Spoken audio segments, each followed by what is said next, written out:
வாக்குண்டாம் நல்ல மனமுண்டாம் மாமலரால் நோக்குண்டாம் மேனி நுடங்காது பூக்கொண்டு துப்பார் திருமேனி தும்பிக்கையன் பாதம் தப்பாமல் சார்வார் தமக்கு. அன்பார்ந்த நேயர்களுக்கு இனிய வணக்கம்.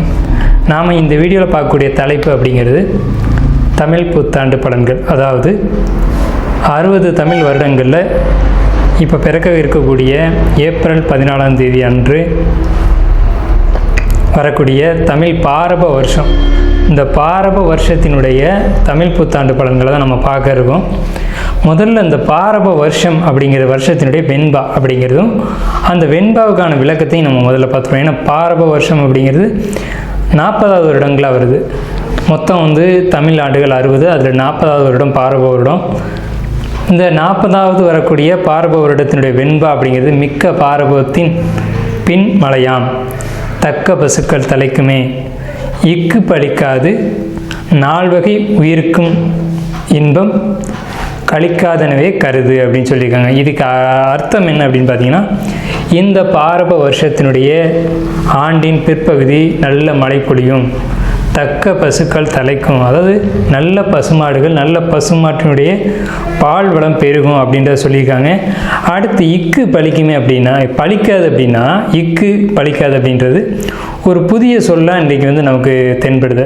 அப்போ இக்கு அப்படின்ற சொல்லுக்கான அர்த்தம் அப்படிங்கிறது சூதுவாது, அதாவது ஒரு எப்படி சொல்கிறது அப்படின்னா, ஒருத்தரை வஞ்சிக்கிறது, ஒருத்தரை ஏமாற்றுறது, நம்ப வச்சு துன்பத்தை அனுபவிக்க வைக்கிறது அப்படிங்கிற வார்த்தையை தான் இக்கு அப்படின்ற சொல்லினுடைய அர்த்தமாக இந்த தமிழ் அகராதியில் குறிப்பிடப்பட்டிருக்கு. இக்கு பழிக்காது நால்வகை உயிருக்கும் இன்பம். 4 வகை உயிர்கள் அப்படிங்கிறது 4 வகைப்பட்ட ஊர்வன, நடப்பன, பரப்பன, மனித இனம் அப்படின்ற 4 வகை உயிருக்கும் இன்பம் அப்படின்றத சொல்லியிருக்காங்க.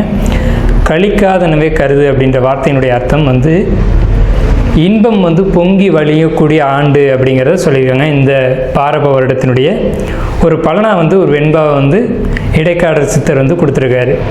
இப்போ இந்த பாரப வருடம் அப்படிங்கிறது நல்ல பலன்களை கொடுக்குமா அப்படின்னு கேட்டிங்கன்னா, பொது பலன்களை நம்ம எடுத்துக்கும் போது முதல்ல மக்கள் அதிகமாக வண்டி வாகனங்கள் வாங்கக்கூடிய அமைப்பு, வீடு இல்லாதவர்கள் வீடு கட்டக்கூடிய ஒரு அமைப்பு, புதிய வாகனம், வீடு, சொந்த வீடு அப்படிங்கிறது கனவாக இருந்தது போக, இப்போ சொந்த வீடுகள் ஏதேனும் ஒரு வகையில் ஒரு கடன் வாங்கியோ அல்லது ஏதேனும் ஒரு வகையில் ஒரு பிரச்சனைக்குரியதாக இருந்த ஒரு விஷயம் இப்போ அவங்களுக்கு சொந்த வீட்டில் குடியேறக்கூடிய ஒரு அமைப்பு, தொழில்துறையில் மந்தமாக இருந்தது, ஒரு தொழிலில் கஷ்டப்பட்டது, ஒரு பிரச்சனைக்கான ஒரு தொழிலில் போய் மாட்டிக்கிட்டது, ஒரு ஜாப்பில் போய் மாட்டிக்கிட்டு வெளியில் வர முடியாமல் தடுமாறுது, பணத்தை வாங்கி யாரோ சாப்பிட்டுட்டு போகிறதுக்கு நம்ம பதில் சொல்லிக்கிட்டு இருந்தது, இப்படியாப்பட்ட சூழ்நிலைகள்லேருந்து வெளியில் வரக்கூடிய ஒரு நிலைகள் அப்படிங்கிறது இந்த பாரப வருடத்தில் பொதுமக்களுக்கான பலனாக இருக்குது. மழையை பற்றி குறிப்பிட்டு சொல்லப்படும் போது அதிகமான மழைக்கான ஆண்டாக இந்த பாரப வருடம் இருக்குது. 12 வருடங்களுக்கு ஒரு முறை கடகராசியில் குரு பகவான் சஞ்சரிக்கக்கூடிய இந்த பாரப வருட ஆண்டு முழுக்கவே, இந்த ஆண்டு முழுக்கவே குரு பகவான் உச்ச நிலையில் கடகராசியில் இருக்கிறதுனால தங்கம் விலை குறையும், அரசியல் மாற்றங்கள், மக்களுடைய துன்பங்களை துடைக்கக்கூடிய, மக்களுடைய அக்கறை மீது நலன் கருதக்கூடிய அரசு தலைமைக்கு வரக்கூடிய இந்த பாரப வருடமாக இருக்கும். மக்களுக்கு துன்பங்களை கொடுக்கக்கூடிய அரசியல் கட்சிகள் ஆளுமைக்கு வராது. அடுத்து பார்த்திங்கன்னா, பயிர் சேதம் அப்படிங்கிறது கொஞ்சம் இருக்க தான் செய்யும். மக்கள் பொறுத்த வரைக்கும் நோய்கள் பாதிப்பு அப்படிங்கிறது இல்லவே இல்லை அப்படின்னு சொல்ல முடியாது. கண், வெப்பம், அதே மாதிரி அம்மை போன்ற நோய்கள் இதெல்லாம் கொஞ்சம் இருக்க தான் செய்யும். பயிர்களை பொறுத்த வரைக்கும் நீர் நிரம்பி வழிகிறதுனால ஏற்படக்கூடிய பயிர் சேதம் அப்படிங்கிறது கொஞ்சம் நிச்சயமாக இருக்கும். ஸோ அப்போ என்ன பண்ணலாம் அப்படின்னா, பயிர் எப்படி பயிர் மேலாண்மை அப்படிங்கிறதுக்கு இந்த காலகட்டத்தில் மக்கள் கவனம் அதிகமாக எடுத்துக்கணும். நல்ல விளைச்சல்கள் உண்டாகும், பணப்பயிர்கள் நிறைய விளையும். பணப்பயிர்கள்னு சொல்ல முடியும்போது நெல், கரும்பு, வாழை அப்படின்னு சொல்லக்கூடிய 3 பயிர்களும் மிகுந்த விளைச்சல்கள் உண்டாகி நல்ல ஒரு விளைச்சல் உருவாகும். இந்த ஆண்டில், அதாவது கடந்த ஆண்டில் பொருளாதார தட்டுப்பாடுகள் மிகுதியாக இருந்தது. பணத்தை பார்க்குறதே ஒரு அரிதான ஒரு விஷயமா இருந்த காலகட்டத்தில் இந்த சமயத்தில் பணம், பொருளாதாரம் அப்படிங்கிறது தேவைக்கு மிகுதியாக இவங்களுக்கு உங்கள் கையில் பணப்புழக்கம் அப்படிங்கிறதெல்லாம் மக்கள்கிட்ட இருக்கும். அப்போ மக்கள்கிட்ட பணப்புழக்கம் இருக்கும்போது சந்தோஷமான நிகழ்வுகள், சந்தோஷமான காலகட்டம் அப்படிங்கிறது இருக்கும். தங்களுடைய தேவைகளை பூர்த்தி செய்யக்கூடிய காலகட்டமாக இருக்கும். ஸோ இந்த பாரப வருடத்தை பொறுத்த வரைக்கும் எல்லா விதமான நன்மைகளும் குறிப்பாக பேங்கிங் செக்டரில் கூடியவங்க வங்கியை சார்ந்த துறைகளில் இருக்கக்கூடியவங்களுக்கு நல்ல ஒரு ஆண்டாகவே இருக்க போகுது. அதே மாதிரி தங்க நகைகள் சேர்க்கக்கூடிய அமைப்பு, முடிஞ்ச வரைக்கும் தங்க நகைகளை சேர்த்துக்கோங்க. இந்த ஆண்டு தான் தங்கத்தினுடைய விலை அப்படிங்கிறது ஒரு சரியான ஒரு நிலையில் இருக்கும். ஸோ மக்களுக்கு வாழ்த்துக்களும் வணக்கங்களையும் கூறி நம்ம ராசி பலனுக்குள்ளே போகலாம். பூச நட்சத்திரம் வரக்கூடிய பாரப வருடத்தினுடைய புத்தாண்டு பலன்கள் இந்த ஓராண்டு முழுக்க எப்படி இருக்க போகுது அப்படிங்கிறத பார்க்குறோம். புதிய வாகனம் வாங்கக்கூடிய அமைப்பு, பழைய வாகனங்களை சேல் பண்ணக்கூடிய அமைப்பு, புதிய வாகனம், ஆபரண சேர்க்கை, பணம் வரவு, வருமான உயர்வு, இதெல்லாம் கண்டிப்பான முறையில் நிச்சயமாக இருக்கும். அதே சமயத்தில் உங்களுக்கு நம்பிக்கை துரோகம் செய்தவர்களை விட்டு நீங்கள் விலகுவீங்க. ஒவ்வொருத்தராக உங்களுக்கு துரோகம் செய்தவங்க ஒவ்வொருத்தராக உங்களை விட்டு விலகி போவாங்க. அப்போவே நீங்கள் தெரிஞ்சுக்கலாம் இவங்களாம் நமக்கு செட் ஆகாத ஆட்கள் அப்படின்னு. அதாவது ஒரு விஷயம் என்னன்னு கேட்டிங்கன்னா, முதுகில் குத்து வாங்கிறதுக்கு இடமில்லாத அளவுக்கு நீங்கள் துரோகங்களை சந்திச்சிருப்பீங்க கடந்த காலகட்டத்தில். ஸோ புதிய வீடு அமையும், புதிய வாகன அமைப்புகள் உண்டு, ஆபரண சேர்க்கை அமைப்புக்கான அமைப்பு சிறப்பாக இருக்குது. பணப்புழக்கம் ரொம்ப சிறப்பாக இருக்கும். அளவுக்கு மீறிய பணம், அதாவது எண்ணி வைக்க முடியாத அளவுக்கு பணம் சேரும். பணம் வந்துருச்சு, அந்த பணத்தை எப்படி கையாளுறது அப்படின்னு கூட தெரியாத அளவுக்கு பணம் வரும். இந்த பணத்தை எப்படி கையாளுறது அப்படிங்கிறதுல கவனமாக கையாளுங்க.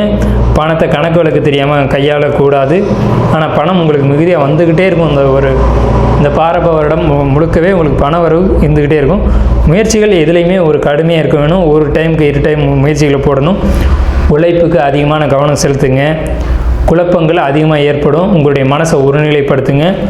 மனம் ஒருநிலைப்படும். உங்களுக்கு இது நாள் வரையிலும் இருந்து வந்த பிரச்சனைகள் எல்லாமே இருந்த இடம் தெரியாமல் காணாமல் போகும். நீங்கள் வழிபட வேண்டிய தெய்வம் அப்படிங்கிறது அதிதீஸ்வரர், திருப்பத்தூர் மாவட்டம். அதிதீஸ்வரர், அதிதினா விருந்தினர்கள் அர்த்தம். அதிதீஸ்வரர் உங்களுக்கு திருப்பத்தூர் மாவட்டத்தில் இந்த கோயில் இருக்குது. மிதுன ராசி அன்பர்களுக்கு இந்த பாரப வருடம் என்ன மாதிரி பலன்களை தர இருக்குது அப்படின்னு நம்ம பார்க்கும்போது, பாரப வருஷத்தை பொறுத்த வரைக்கும் அக்டோபருக்கு பிறகு ரொம்ப நல்ல பலன்களை கொடுக்க இருக்குது. குறிப்பாக வேலை, தொழில் இது சார்ந்த வகையில் முன்னேற்றம் நிச்சயமாக உண்டு. வேலையில் ப்ரொமோஷன் உண்டு. திருமணம் ஆகாதவங்களுக்கு மேரேஜ் நடக்கும். அதே மாதிரி குழந்தை பாக்கியம் நிச்சயமாக கிடைக்கும்.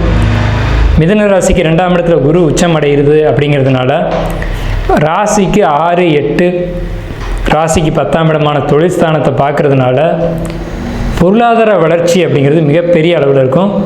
அதே சமயத்தில் உங்களுக்கு திருமணம் அப்படிங்கிற ஒரு நிலை ஒரு கொஞ்சம் எனக்கு பிடிக்கல, எனக்கு வைக்கல அப்படின்ற மாதிரியான ஒரு கருத்து வேறுபாடுகளும் நிலவை தான் செய்யும்.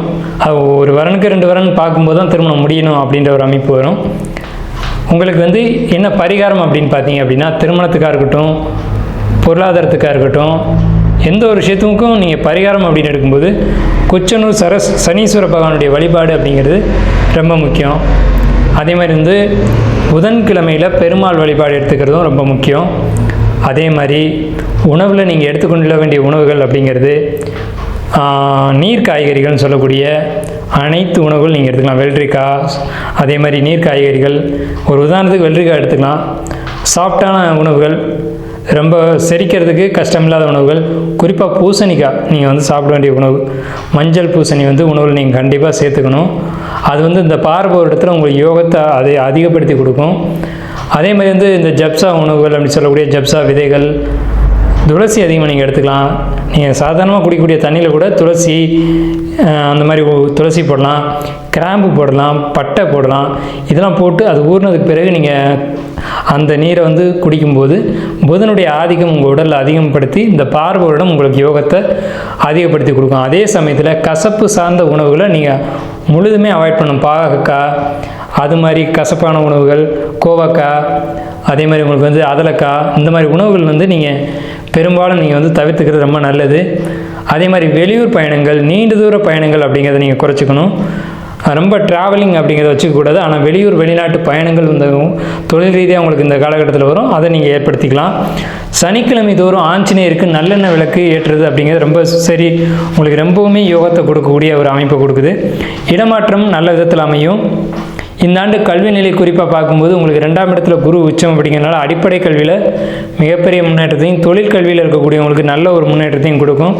தொழில் சார்ந்த வகையில் ஒரு முன்னேற்றம் அப்படிங்கிறது நிச்சயமாக இருக்கும். குடும்பத்தில் கணவன் மனைவி ஒற்றுமை அப்படிங்கிற மிகப்பெரிய அளவில் ஒரு அனுசரணையான ஒரு அமைப்பு அப்படிங்கிறது கண்டிப்பாக இருக்கும். சனிக்கிழமை தோறும் நல்லெண்ணெய் தீபம் போட்டு ஆஞ்சநேயருக்கு குறிப்பாக வெற்றிலை மாலை, அந்த வெற்றிலையும் எப்படி கட்டணும் அப்படின்னா 2 வெத்தலை ஒரு பாக்கு, இதை வச்சு 12 வெத்தலை மட்டும் வச்சு கட்டி நீங்கள் ஆஞ்சநேயருக்கு சனிக்கிழமை தோறும் சாற்றி வழிபாடு செய்கிறது அப்படிங்கிறது மிகப்பெரிய ஒரு நல்ல ஒரு முன்னேற்றத்தை கண்டிப்பான முறையில் இந்த மிதுன ராசிக்காரங்களுக்கு நிச்சயம் கொடுக்கும். இப்போ நம்மளுடைய பலன்களை தெரிஞ்சுக்கிட்டோம்.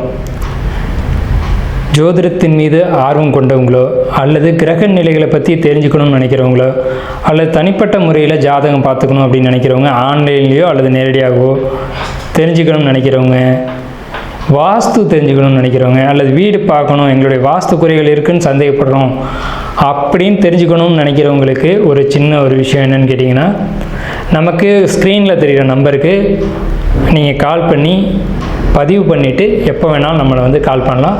பதிவு பண்ணிக்கோங்க. உங்களுக்கான சர்வீஸ் பண்ணி கொடுக்கறதுக்கு நம்ம காத்துட்ருக்கோம். நன்றி, வணக்கம், வாழ்த்துக்களும்.